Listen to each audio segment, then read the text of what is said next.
Okay, I'm gonna push this and hope I have enough time. So, I want to talk about loss of faith. It is probably because we have so much access to people's private lives, because people do things like this, that it seems like it's happening more and more. But also, it makes sense because the world as we knew it is coming apart, and rightfully so. So, first of all, I need to say, please train yourself to sit and listen to people's stories. So, storytelling is part of the oral tradition, which all of our cultural backgrounds can trace themselves back to some kind of oral tradition. And just because something is not written down or in our modern 2020 and beyond mental brainwashing, just because it's not bullet pointed or can't say we're going from point A to point B to point C and this is what you get if you spend time with me, just because that is not happening doesn't mean that the thing that you're engaged in or tuned into or attracted to does not have value. So, another way to say that is we have been conditioned to think that there is going to be an outcome from our experiences that we can identify. And I am encouraging you now, especially as you spend time with me, to allow yourself to be in the experience of going on a word journey with me that may or may not land you in somewhere easily recognizable or clearly identifiable if someone were to say, now summarize what she said, or how is this going to apply to your life? The reason why I want to start with this is because I need time. I need time to tell my stories. And when I was in my 20s, a brand new baby body worker, one of the things that I fell in love with about my profession is that the women that I was looking at were decades older than me, and they were still impassioned, like they were, that might not be the right word. They were still, as far as I could tell, all the way in on their skill and their knowledge. They were still learning, they were still teaching, and they were still working with people directly. And I loved the idea that I could continue to grow in my profession and my field indefinitely, well into my 70s. And a lot of how we learned was through oral transmission, like verbal listening to people, oral storytelling, anecdotal storytelling, and hands on engagement, which took time. Like these were skills that took time to develop. It took patience. A lot of times we were introduced to things we did not understand until we had spent time with them. And I know those of you who hang out with me, who can hang out with me through all of these setups, you are someone who in somewhere in you, you are desiring more time and spaciousness, and that is something that we can create for ourselves, but we have to train ourselves. We have to put effort into um, we have to put effort into sitting with someone as they're sharing their stories with us, and stop being so greedy about getting something out of it that can be applied in the linear world. So, this morning I caught a video by a woman named Lara Joe. And again, we are talking about losing our faith. Losing our faith, we can lose our faith about anything. We tend to think about it as a religious or spiritual event, but it can be absolutely anything in our lives, in the external and internal world. We can lose our faith over anything, or with anything, or in anything. And Lara Jo is interesting to me. She probably came to me through a creativity post or a human design post. I don't remember. She is currently going through it sounds like a period of lost faith with human design, which is happening all over the place.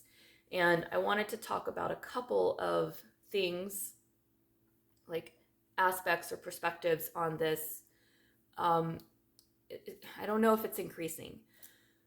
Um, People questioning the esoteric practices, um, and people feeling really emotionally disrupted, which is looking like a loss of faith or leading to a loss of faith or resulting from a loss of faith.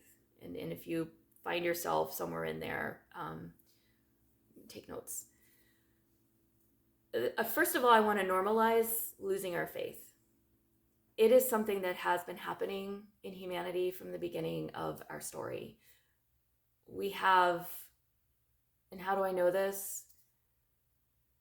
Because when we started adding in systems and structures, we started creating things that eventually would need to evolve. And I think that evolution, that word evolution, is really what I'm wanting to highlight for us right now. You have heard me say this before. We are in a season of evolution. I mean that humanity is being confronted with the need and requirement to evolve, to grow up, to do differently.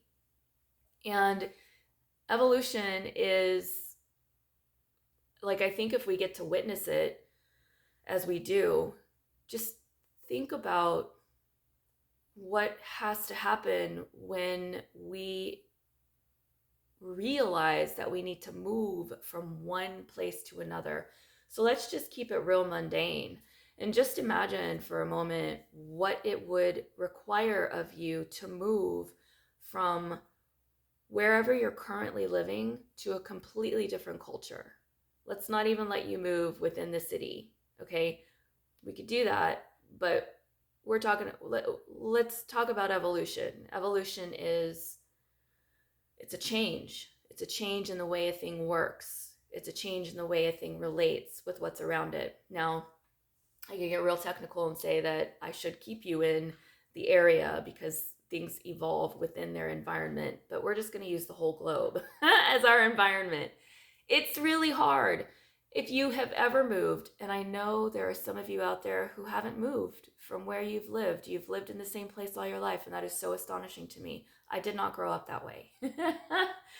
So it's a pain. Like, it's a lot of work. It's a lot of stress.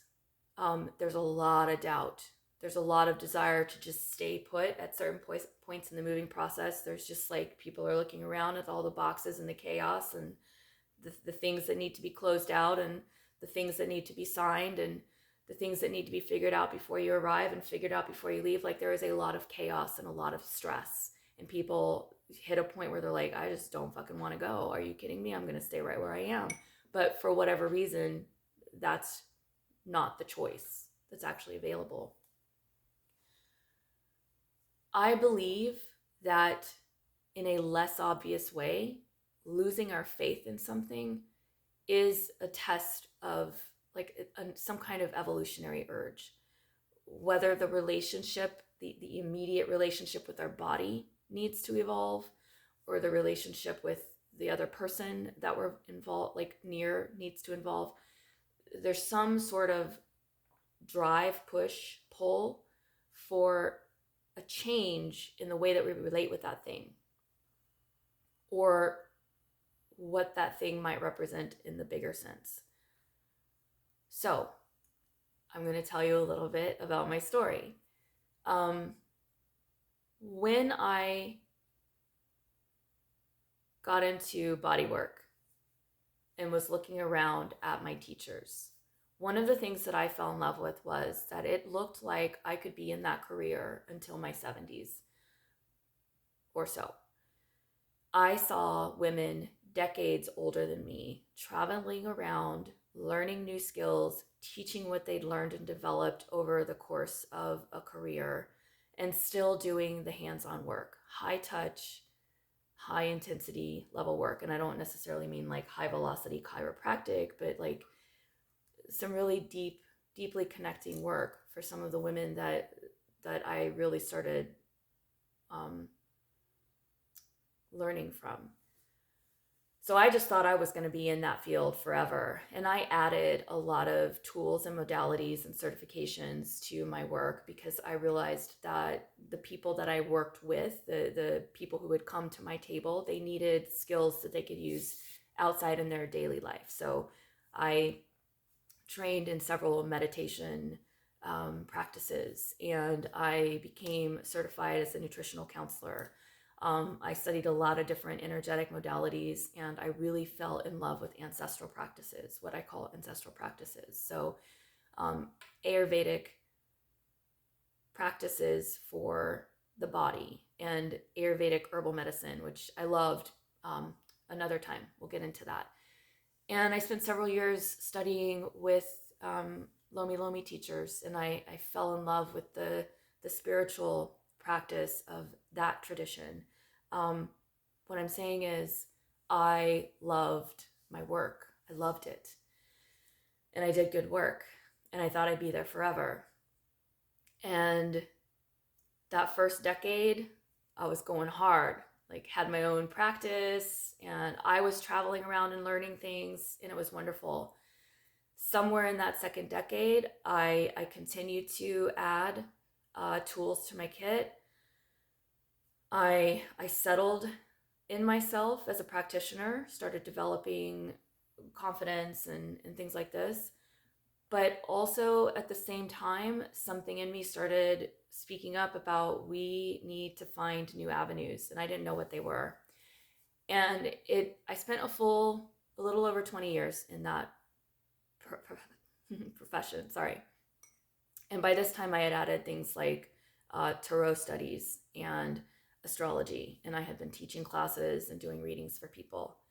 And this is significant because these two things broke off in different directions for me. But I finally came to the point into my second decade of body work that I needed to walk away from the practice. I needed to close it for some reason. And I spent several years in this contemplation of why and all of those questions. So that was the first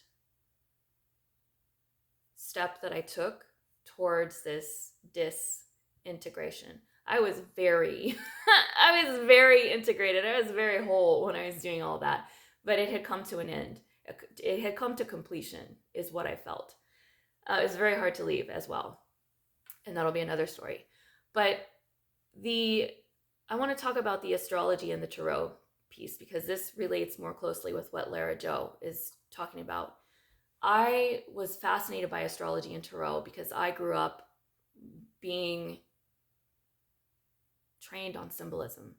I grew up in a Christian household. And not only that, but one of my parents worked in the church. I was in the church a lot. And that's another story. But interestingly and beautifully, and I'm so grateful for this, I was also raised in Germany for a period of time in my early childhood. And in Germany, we've got our fairy tales. That's where our fairy tales come from. Not all of them. I'm so sorry. There are fairy tales all over the world. There are amazing fairy tales all over the world. I just happened to live in a country as a child where some of our most recognized fairy tales come from. And that's also not true about the most recognized. But Germany's really good for fairy tales. And I was steeped in that culture and those fairy tales as a child, as well as mythology. And my mother is a big Disney fan. I'll just throw that in there. And a big Marvel Comics book collector at the time, and DC Comics. So I was in origin stories, mythology, fairy tales, fables, and religious texts as a child. And I freaking loved all of it. Now, my first loss of faith came in junior high around the Christian tradition. I started asking questions. There were too many numbers in the book of Revelation, and I just started doing the math, and I'm like, the math is not math, and I don't understand.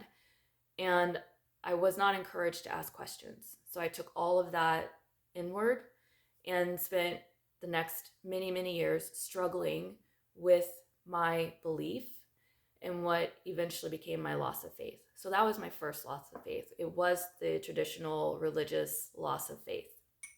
And I'm all right, guys. I've done a lot of work around it. I feel real I feel real comfortable with what my spiritual beliefs are these days. But I've been challenged several times over the years. So, fast forward to Lara Joe, who she had a really good conversation, and I encourage you to go over to her channel and listen to her. I think she just goes by her name, Larajo.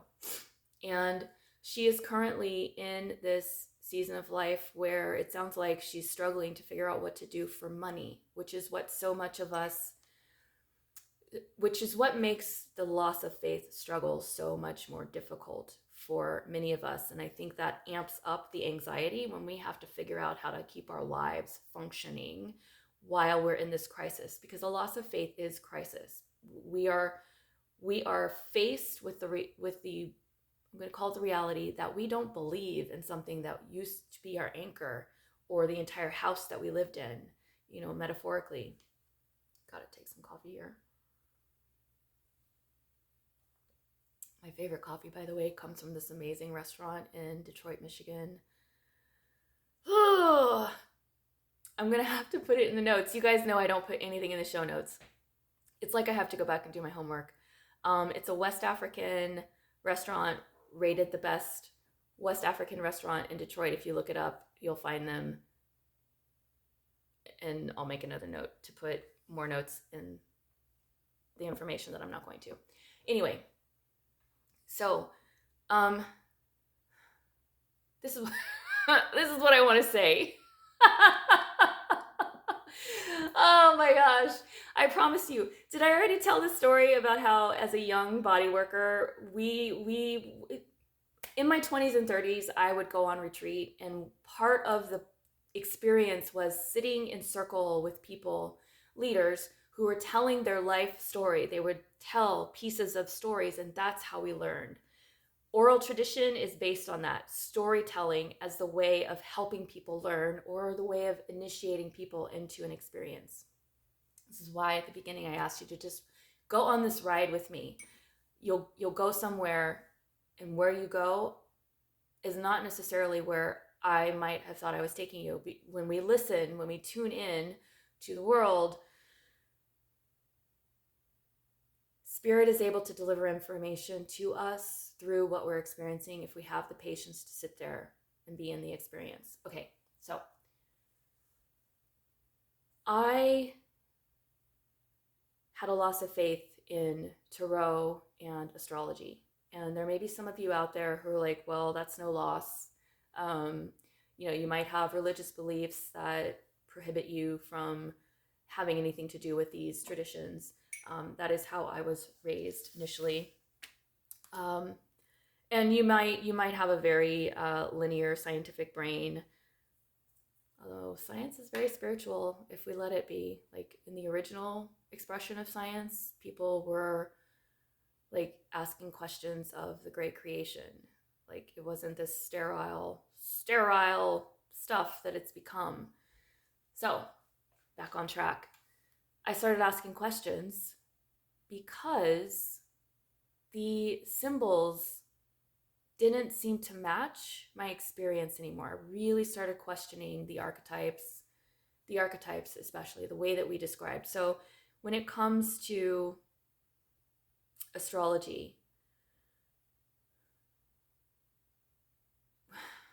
in many astrological practices, we seem to be limited to the Greek and Roman pantheon of gods and goddesses and their stories.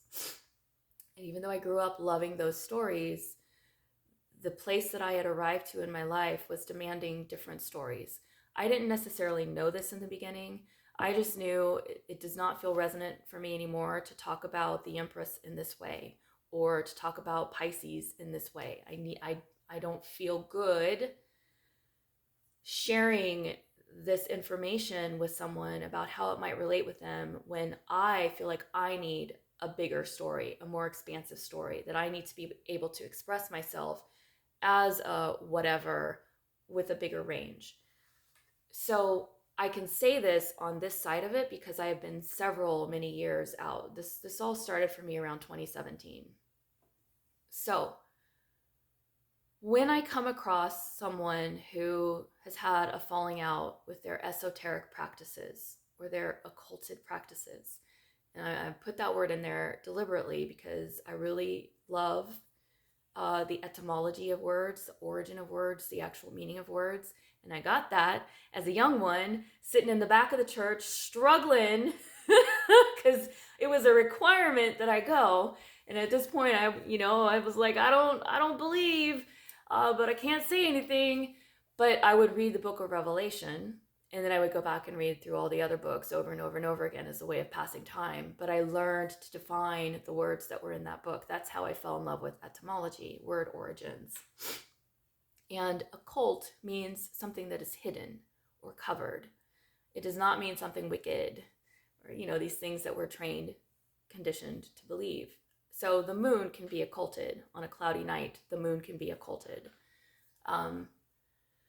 And so much of the information that is considered occulted information is information that used to be in the domain of women's knowledge and women's knowing. Herbalism was occulted for a long time because that was the way that women healed themselves, women protected themselves and healed others, etc., etc. So as a woman who fell in love with all kinds of occulted information, I felt as though the stories being told about the symbols needed to expand, but I didn't know how to find that expansion. I didn't know where that information was, and I began to think, well, maybe it's supposed to come from within us. Like, we're supposed to make the story bigger, make the archetypes bigger, create new archetypes. That was a big thing for me for a long time. I actually wrote one of my first AI projects on this idea of we need to create new archetypes. Talk about that sometime. So listening to Lara talk about her experience with human design, and this is my perspective. This is not anything that she has said or agreed with. This is my perspective. She is actually just representing a group of people, myself included, who had this beautiful relationship with a divinatory practice, and then something no longer fit. And I want you to understand that whatever it is you're coming up to in your life, where it was this beautiful dynamic and you really, really loved it, and then gradually or all of a sudden you're like, something's off, this doesn't work for me, I don't like it anymore, or some version of that, pay attention and recognize that you are not the first person to go through this, and that there's something in there for you that I believe is asking for wholeness. There is some other level of integration within yourself that is asking for some kind of wholeness and probably expression. Maybe not in the way that we're doing here on YouTube, but in some kind of way in your life. So our spiritual practices, our everyday mundane world practices and behavior. Practices is another way of saying behavior. Routines, rituals, like getting coffee every morning with a friend, or getting coffee every morning at a particular time on your way to work, or whatever it is that you do that's a routine. Routine is another word for ritual. For some of us, they need to be leveled up. They need to be evolved. They need to be there need to be changes made, because we're wanting to step into a new environment, a new experience. And what we have done so far, or leading up to this point in time, has been great because it's gotten us here, but it's not enough, or it's not the thing that's going to be able to carry us forward.